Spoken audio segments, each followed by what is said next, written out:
Alors donc nous repartons sur notre version 1 pour démarrer la version 2 et rajouter la possibilité d'enregistrer plusieurs messages, de les ajouter et de les supprimer à partir de l'interface utilisateur.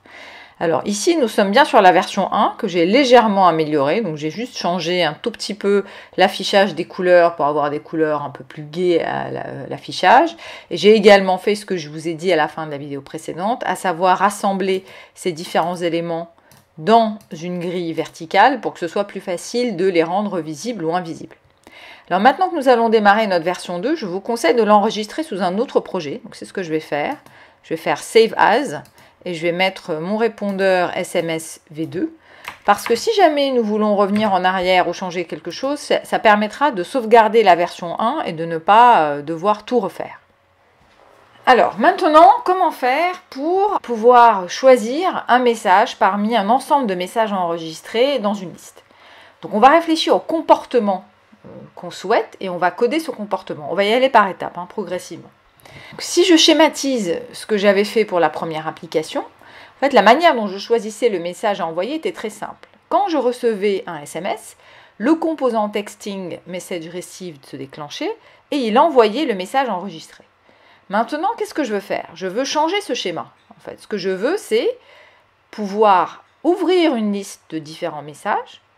On verra dans une deuxième étape comment on les enregistre, mais on veut ouvrir une liste de différents messages, pouvoir choisir le message à envoyer dans cette liste, et ensuite seulement envoyer le message sélectionné.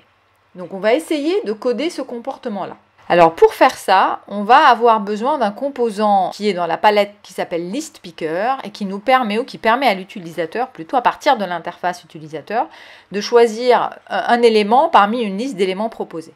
Par contre, ListPicker n'est pas un élément invisible, mais nous on va vouloir l'utiliser de manière invisible.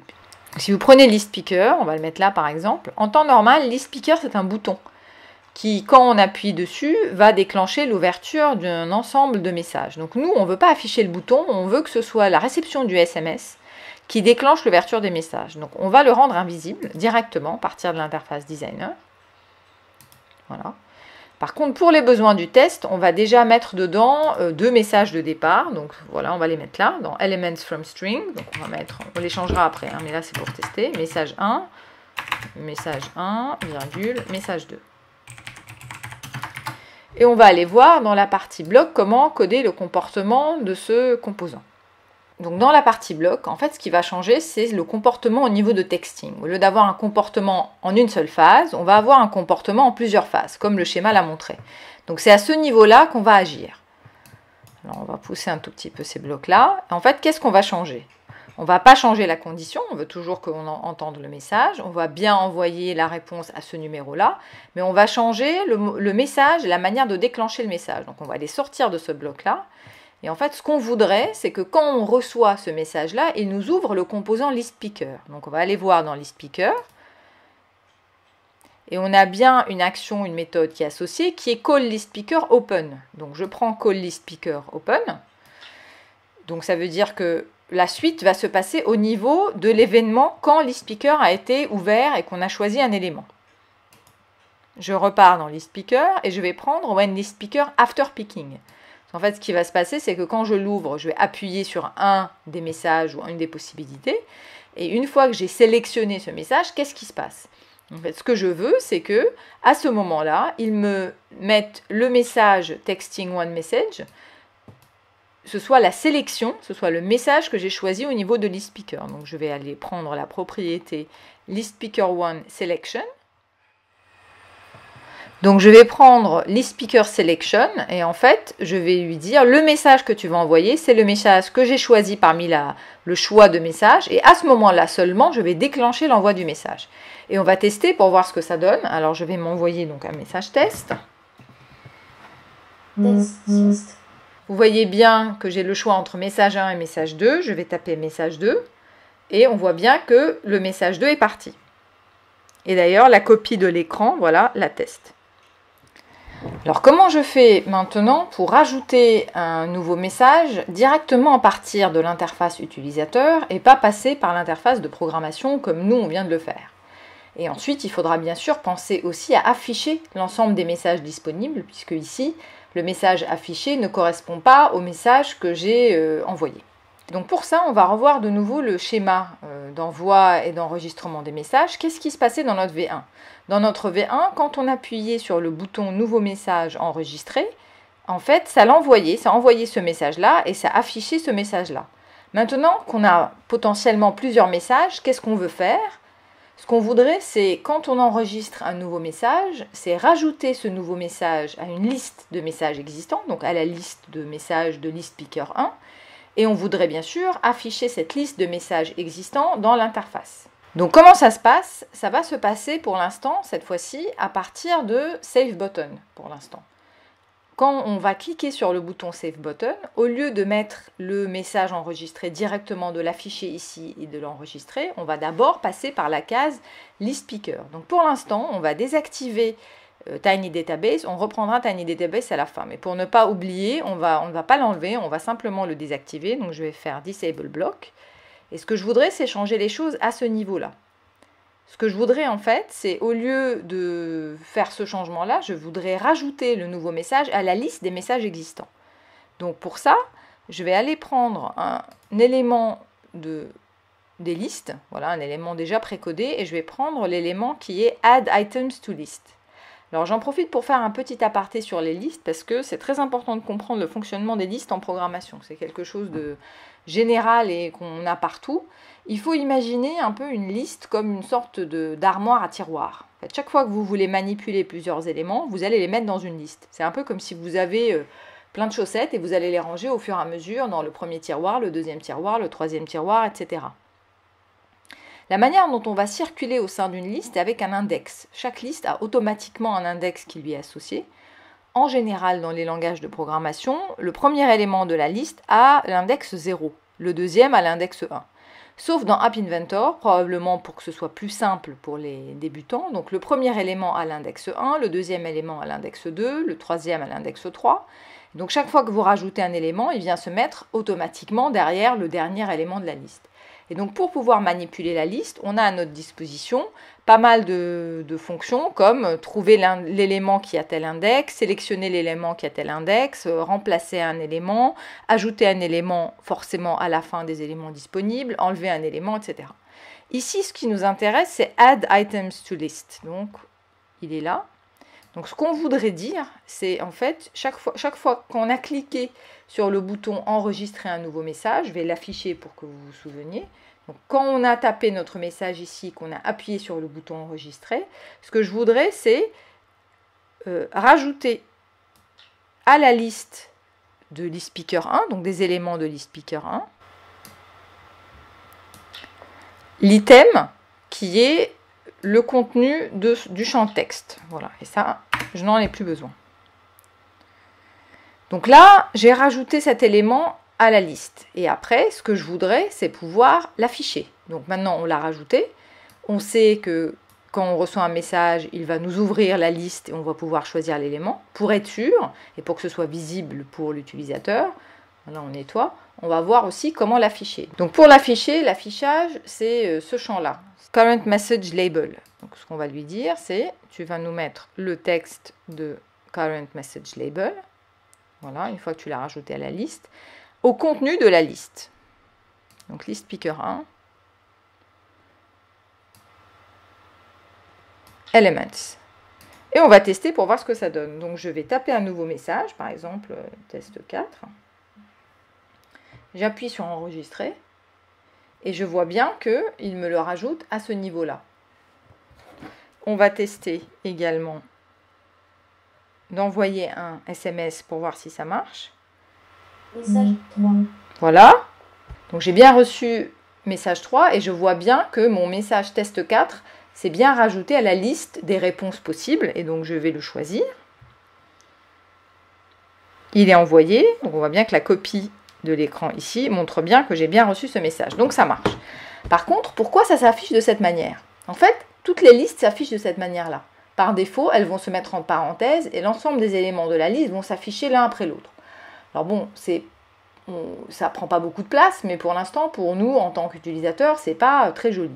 Donc, ce qu'on va faire, c'est qu'on va transformer la liste en une table CSV. C'est une possibilité qu'on a parmi voilà, les fonctions associées à la liste, pour que ce soit un peu plus lisible. Donc, on va aller regarder ce qu'on va chercher. C'est list to CSV table, alors row ou list. En fait, ce qu'on va faire, c'est qu'on va transformer cette liste en une table CSV qui est, donc chaque élément va être listé ligne après ligne et va être mis entre guillemets.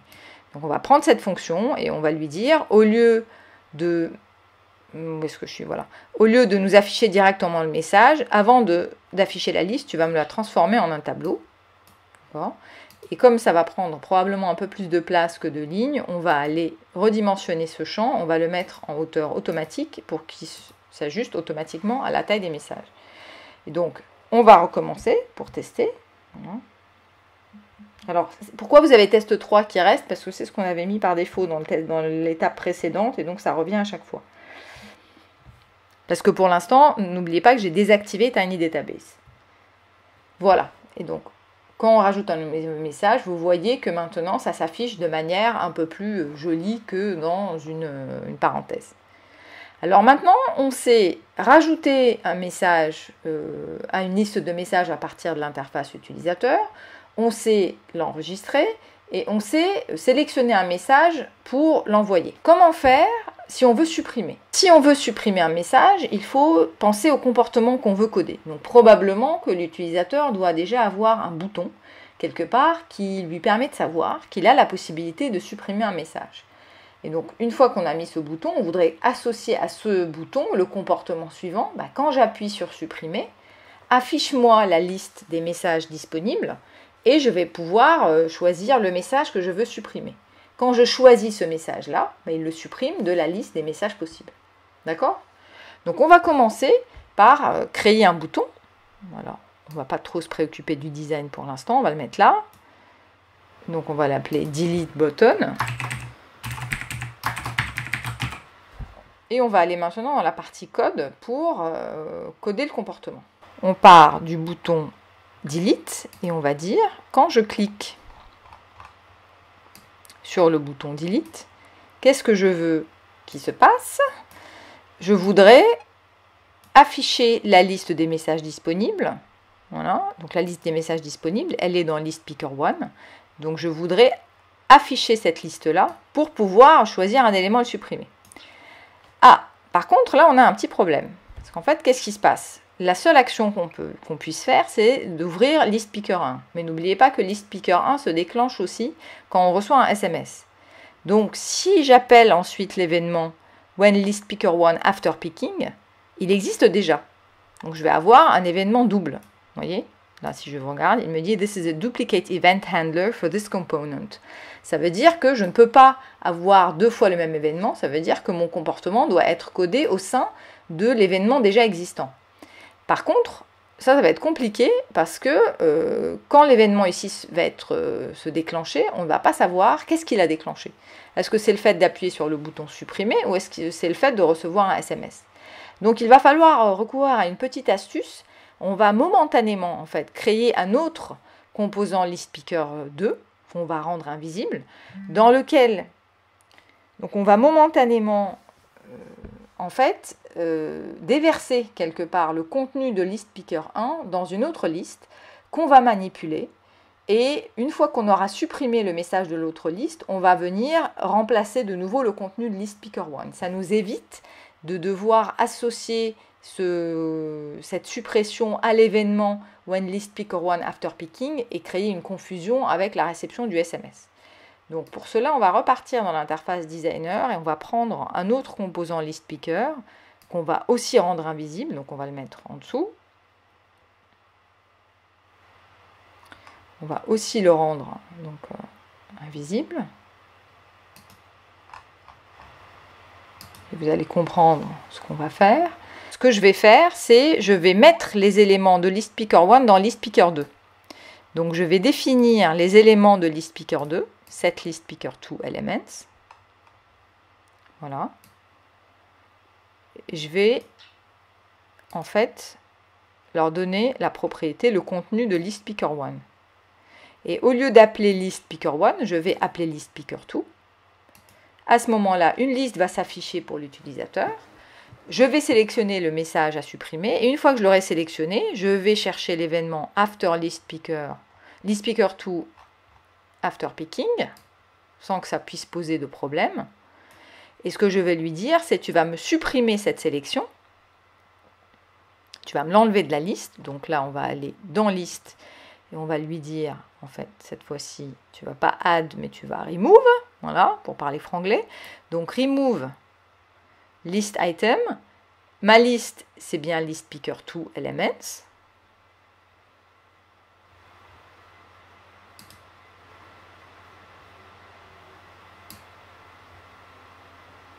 Et l'index, c'est l'index de la sélection. Donc on va prendre dans listPicker2, dans les propriétés de listPicker2, on a un élément qui est listPicker2 selection index. Voilà, celui-là.